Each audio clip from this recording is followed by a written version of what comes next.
In this lesson, you'll be graphing slope-intercept form.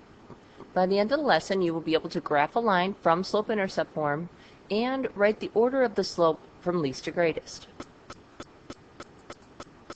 So the steepness of the line, in order to find that, we're going to have to find the slope, and then we look at the absolute value to determine which line is the most steep, least steep. So for example, here we have line A, and let's find the slope of that. So it's up 1 over 2, so the slope is 1/2.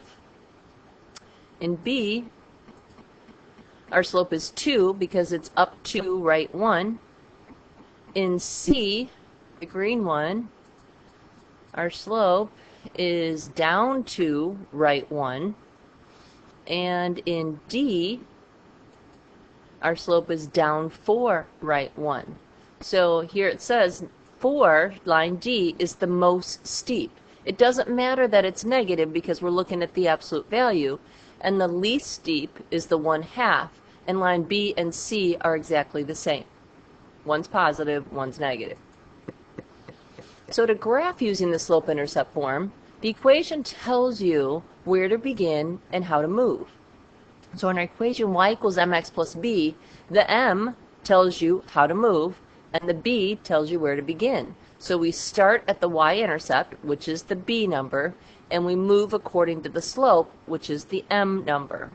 So for example, if I want to graph y equals 1/3 x plus 2, I begin at the 2, and the slope tells me to go up 1, right 3, up 1, right 3, up 1, right 3. You can do it as many times as you want. Remember, you could also go down 1, left 3, down 1, left 3. Okay, here's another example. Y equals negative 1/2 x minus 1. So right there, you should know that it's a negative slope. We begin at 1 on the y-intercept, sorry, negative 1, and then we go down 1, right 2, down 1, right 2. Or this negative sign could go with the 2, and you could go up 1, left 2, up 1, left 2. So for example, find the slope and order them from least to greatest. So the first one is a table, and we know to find the slope is the change in y over the change in x. So the change in y is plus 10, the change in x is plus 5, so 10 divided by 5 is 2.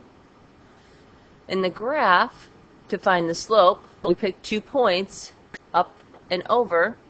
So if I start here, and I go from 40 to 100, that's plus 60.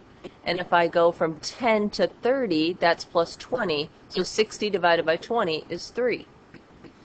In this one, it tells us right here, it's melting 4 inches per hour. So melting means it's going down, so it's negative 4.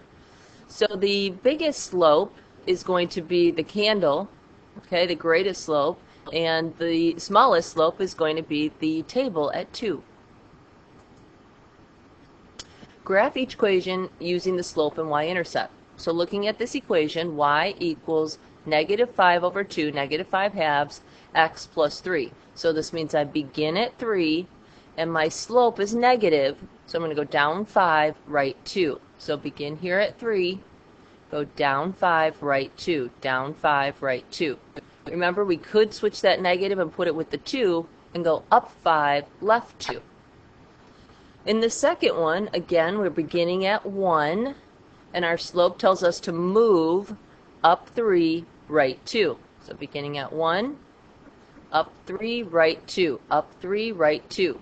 Remember, we could put negatives with both the top and the bottom, because negative divided by negative is positive, and we could go down 3, left 2, down 3, left 2, and that line will still connect. On this one, we begin at negative 1, and we go up 2, left 3, up 2, left 3. So begin at negative 1, up 2, left 3, up 2, left 3. Or you could move that negative to the top and go down 2, right 3, down 2, right 3. So if I have the equation y equals 1/2 x plus 4, I begin at 4, and I move up 1, right 2, up 1, right 2. With this equation, this is a negative slope, so I begin at positive 1, I move down 1, right 3, down 1, right 3.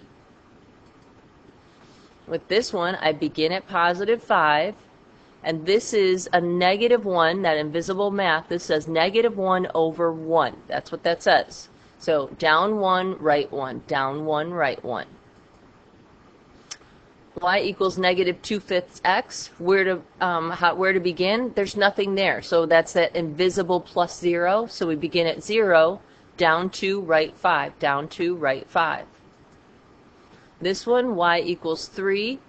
3 is where we begin because that's the constant, and then we don't move up or down. So it would just be a straight solid line with y equals 3.